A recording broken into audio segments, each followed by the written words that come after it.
भारत रत्न पूर्व प्रधानमंत्री स्वर्गीय अटल बिहारी वाजपेयी के जन्म शताब्दी वर्ष के उपलक्ष्य में स्थानीय पीपल चौराहे पर राज्य मंत्री स्वतंत्र प्रभार नारायण सिंह पवार के मुख्य आतिथ्य में तथा क्षेत्रीय सांसद रोडमल नागर, भाजपा जिलाध्यक्ष ज्ञान सिंह गुर्जर और पूर्व राज्य मंत्री बद्रीलाल यादव के विशेष आतिथ्य में तथा नपाध्यक्ष श्रीमती लीला देवी कुशवाहा की अध्यक्षता में अटल बिहारी वाजपेयी प्रतिमा का लोकार्पण एवं अटल बिहारी वाजपेयी मार्ग का नामकरण किया गया।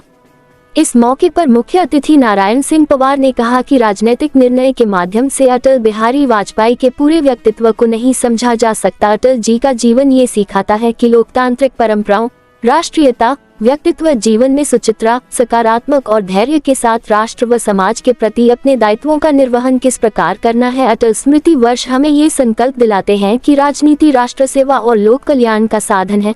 आपने कहा कि अटल बिहारी वाजपेयी जी अजात शत्रु थे। उनके जीवन में चाहे पक्ष हो या विपक्ष कोई शत्रु नहीं था। नरसिंह सरकार में भारत का पक्ष मजबूती के साथ रखने के लिए अटल बिहारी वाजपेयी को अंतर्राष्ट्रीय सम्मेलन में भेजा गया था।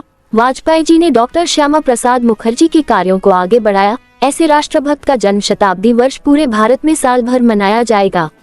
इस मौके पर आपने लोगों को सुशासन की शपथ दिलाई। ये पीपल का वृक्ष जब भी रोपा होगा किसी ने या लगा होगा, तब से लेकर आज तक ये लगातार ब्यावरा की पहचान बना हुआ है।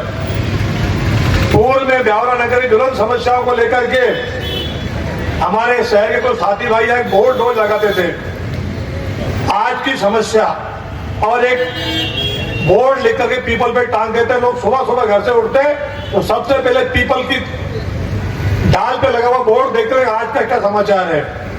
उस समय व्हाट्सएप वगैरह फोन वगैरह होते नहीं थे और उससे हमें चेतना होती थी कि ब्यावरा में क्या स्थिति, क्या नई सी घटना घटी है। तब से चलते चलते आज हम डिजिटल युग में प्रवेश कर चुके हैं। ये पीपल भी लगभग खंडेर हो चुका है, एक तरफ झुका हुआ है, कुछ डालियां काट के इसका बोझ हल्का किया है। लेकिन मैंने नगर पालिका को सुझाव दिया है, ये पीपल क्षतिग्रस्त हो चुका, कभी भी ये गिर सकता है। इसलिए अनुमति लेकर के पीपल को हटा करके या नया पीपल का पौधा लगाया जाए इसी स्थान पर, ताकि फिर अगले 100 साल तक हमारी पीपल की पहचान ये बनी रहे और कोई दुर्घटना भी आकस्मिक न घट जाए। एक युद्ध दृष्टा के रूप में अटल बिहारी वाजपेयी को पूरी दुनिया जानती है।